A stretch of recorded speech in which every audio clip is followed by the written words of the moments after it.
உங்களுக்கு பிடித்த சமையல் சேனலுக்கு உங்களை அன்புடன் வரவேற்கிறேன். இன்னைக்கு நம்ம காலிஃப்ளவர் பெப்பர் ஃப்ரை எப்படி பண்ணலான்னு பார்க்கலாம். வாங்க வீடியோக்குள்ள போகலாம்.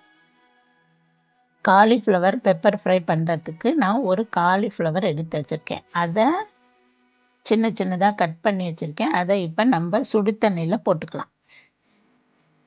இது பாருங்க, குட்டி குட்டியாக கட் பண்ணி எடுத்து வச்சுருக்கேன். அதை நான் இப்போ இந்த வெந்நீரில் ஒரு ஸ்பூன் உப்பும் மஞ்சத்தூளும் சேர்த்து அதில் போட்டுக்கலாம். இது எல்லாத்தையும் கொதிக்க வச்சுருவோம்.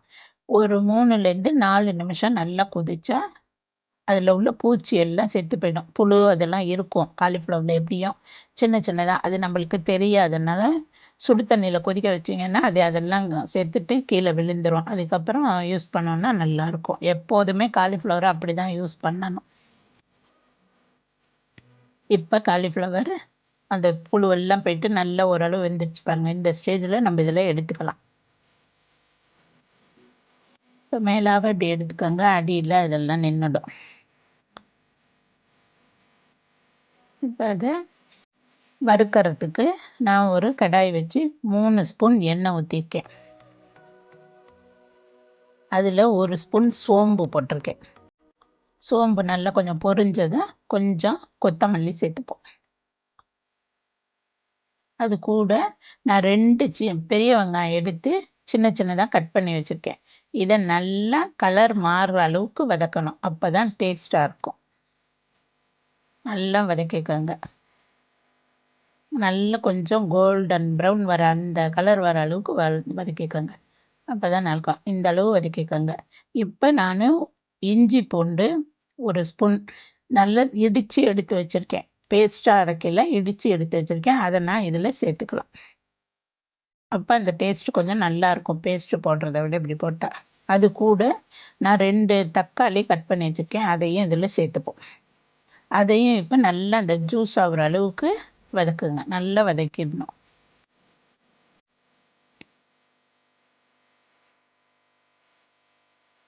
அப்போ தான் அந்த மசாலா காலிஃப்ளவர் போட்டு சேர்ந்து வரும்போது நல்லாயிருக்கும். இந்த அளவுக்கு வதக்கின அப்புறம் நம்ம இதில் மசாலா சேர்த்துப்போம். இப்போ 1/2 ஸ்பூன் மஞ்சள்தூள் சேர்த்துக்கிறேன். 2 ஸ்பூன் மல்லித்தூள் சேர்த்துக்கிறேன். அது கூடவே 1 ஸ்பூன் மிளகாத்தூள் சேர்த்துக்கிறேன்.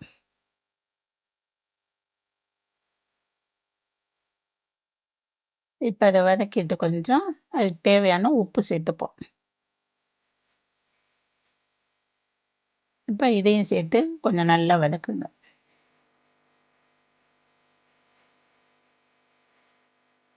கொஞ்சம் இந்த மசாலாலாம் இந்த தக்காளி வெங்காயத்தில் சேர்கிற அளவுக்கு வதக்கிட்டு நம்ம இந்த நேரத்துக்கு காலிஃப்ளவரை இதில் ஆட் பண்ணிக்கலாம். இப்போ இந்த அளவுக்கு வெந்திருக்கு பாருங்கள். கொஞ்சம் அந்த ஸ்டேஜில் இதை எல்லாத்தையும் இதில் சேர்த்துடுங்க.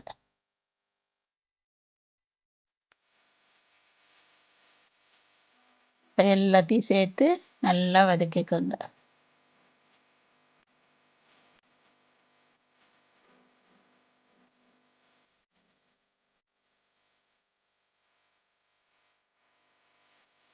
இப்போ எல்லாத்தையும் ஒன்றா சேர்த்து வதக்கிட்டு கொஞ்சம் இதில் நம்ம கொத்தமல்லியும் சேர்த்துக்கலாம். இந்த மசாலாவோட கொத்தமல்லி கொஞ்சம் சேர்த்து போட்டோன்னா அந்த வாசத்தில் நல்லா இருக்கும் இது வதங்கும்போது. அதனால் கொஞ்சம் நீங்கள் சேர்த்துக்கோங்க.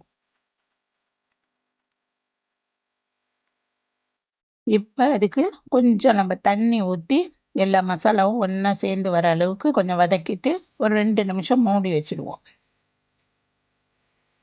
அப்போ இந்த பச்சை வாசனை எல்லாம் போய் இந்த காலிஃப்ளவரில் இந்த உப்பு காரம் எல்லாம் ஏறிடும். இப்போ எல்லாம் நல்லா வெந்து கரெக்டாக வந்துடுச்சு பாருங்கள். இந்த அளவுக்கு வெந்தாலே சரியாக இருக்கும். இப்போ இதுக்கு நம்ம கொஞ்சம் தேங்காய் அரைச்சி ஊற்றிப்போம். ஏன்னா சின்ன பசங்கள்லாம் சாப்பிட்றதுனால காரம் தெரியாமல் இருக்கிறதுக்கு தேங்காய் சேர்த்தா நல்லாயிருக்கும், டேஸ்ட்டும் நல்லாயிருக்கும்.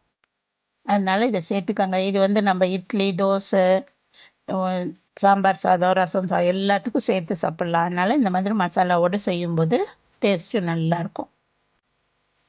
இப்போ இது கூட 1 ஸ்பூன் மிளகுத்தூள் சேர்த்துக்கிறேன்.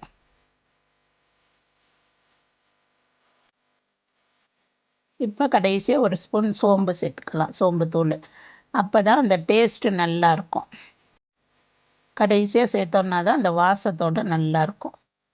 இப்போ எல்லாத்தையும் சேர்த்து ஒரு தடவை ஒரு கிளறிட்டு நம்ம நிறுத்திக்கலாம். இந்த இது ரொம்பலாம் ஒன்றும் திருப்பி வேக வைக்க தேவையில்லை. இந்த இது வந்தாலே கரெக்டாக வெந்துருச்சுன்னு அர்த்தம்.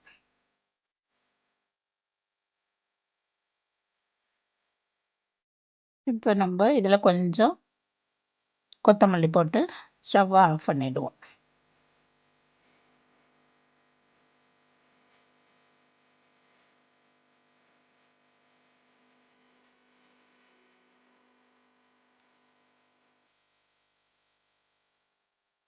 ஸ்டவ்வை நிறுத்தின பிறகு கொஞ்சமாக நெய் கடைசியாக சேர்த்துக்கோங்க.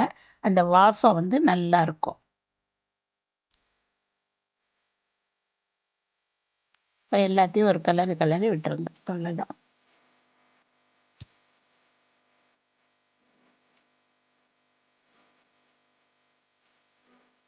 நம்ம எல்லாத்தையும் எடுத்து ஒரு கிண்ணத்தில் வச்சுக்கலாம்.